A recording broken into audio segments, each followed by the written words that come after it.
സത്യത്തിൽ ജിന്നുകളാണോ ഈ പള്ളി ഉണ്ടാക്കിയത്? മലയാളികൾക്ക് ഒരു പൊതുവായിട്ടുള്ളൊരു ധാരണ ഉണ്ട്.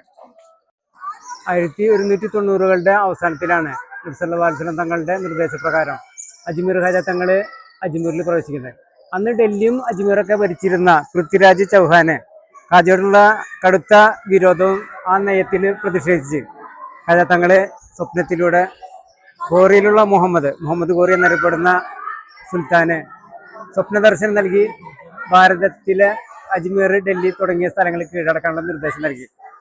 അങ്ങനെ ഗോറി സ്വപ്നത്തിൽ നിന്ന് ഉണർന്ന് എത്രയും പെട്ടെന്ന് തന്നെ തൻ്റെ സൈന്യത്തെ സജ്ജമാക്കി ഇവിടെ ഒരു അധിനിവേശം നടത്തി കീഴടക്കിയ ശേഷം കുത്തുബുദ്ദീൻ ഐബക്ക് എന്ന തൻ്റെ അടിമയും വിശ്വസ്തമായിട്ടുള്ള സൈനിക സേവകനെ ഈ പ്രദേശം ഏൽപ്പിച്ച് അദ്ദേഹം തിരിച്ചു പോവുകയാണ് ഉണ്ടായത്.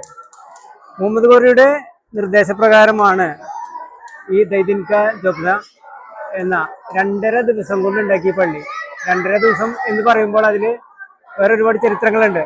കാരണം ഇത് 2.5 ദിവസം കൊണ്ട് ഉണ്ടാക്കിയത് ഇതിൻ്റെ കഷ്ണങ്ങളായിട്ട് നേരത്തെ കൊത്തിവെച്ച് 2 ദിവസം കൊണ്ട് പണി കഴിപ്പിച്ചെന്നാണ്.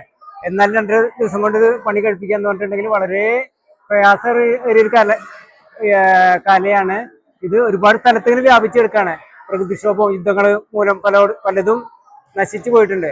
അപ്പോൾ ഇതൊരു മനുഷ്യന് നിർമ്മിതിക്ക് അപ്പുറമാണ് എന്ന വിശ്വാസം കൊണ്ട് മലയാളികൾ പലരും പറയും ഇത് ജിന്നുകൾ ഉണ്ടാക്കിയ പള്ളിയാണെന്ന്. സത്യത്തിൽ കുത്തുബുദ്ദീൻ ഐബക്കാണ് ഈ പള്ളി നിർമ്മിക്കുന്നത്.